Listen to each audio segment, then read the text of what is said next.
Hi family, so today I'm sharing this delicious recipe for vegetable soup with us.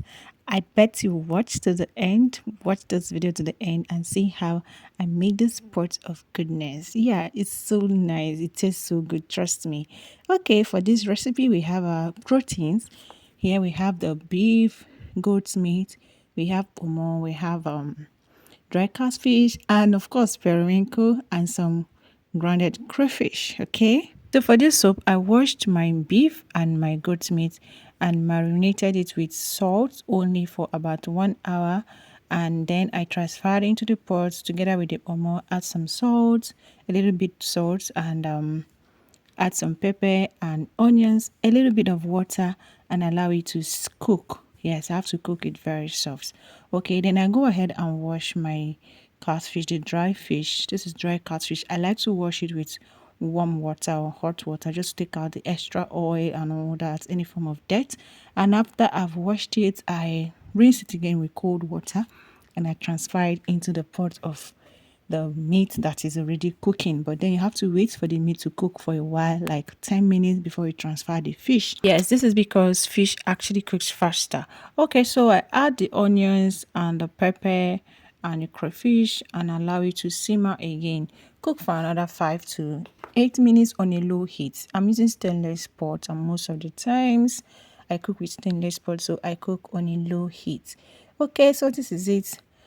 It's time to add the red oil.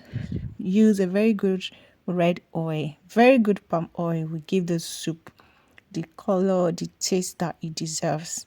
Alright, so here I've added the red oil and I noticed that the soup kind of became too watery for my liking. So I'll just add a little bit thickener. This is all for. Alright, so I'll just take some part of the hot oil mixed with water and I use it to dissolve the offal and then transfer it just to thicken the soup a little bit. Okay, you can just decide to do without the offal, you can decide to add it, or you can add achi. They are all thickeners. Anyone you prefer, you can go ahead and use it.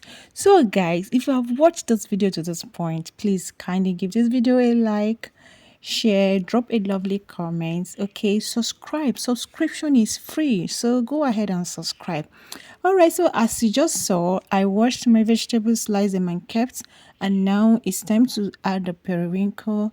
I add the periwinkle after I've cooked the thickener for about another 5 minutes. Add periwinkle, add crayfish. Now I'm transferring my sliced water leaf. Usually I wash before slicing my vegetables so that the nutrient doesn't just get washed away inside water.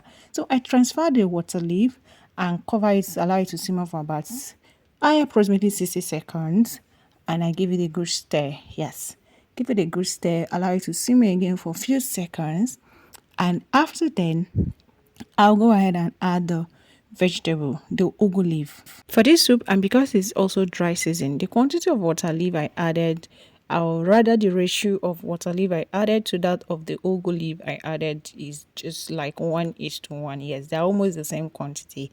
So, and it gave me the texture and the taste I wanted in the soup. So after I've added the vegetable, the ugu leaf rather, I still lower the heat more and give it a good stir. Can you look at this pot of goodness? It's so yummy, yummy, yummy, yummy. Yes, this is actually the best soup I have ever cooked since 2025. Okay, right, so it's time to serve it. Serve it fresh, hot, and of course I stepped it down with fufu.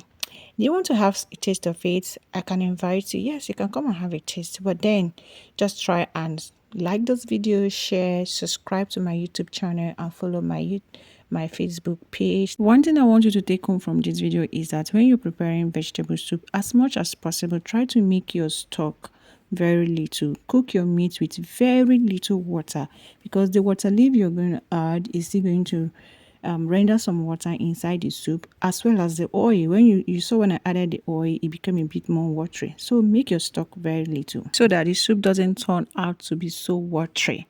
All right, I guess you enjoyed watching this video. Thank you for watching. Please remember to subscribe my YouTube channel, follow my page on Facebook, Precious Cook.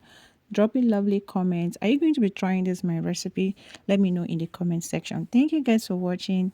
Bye. See you next time.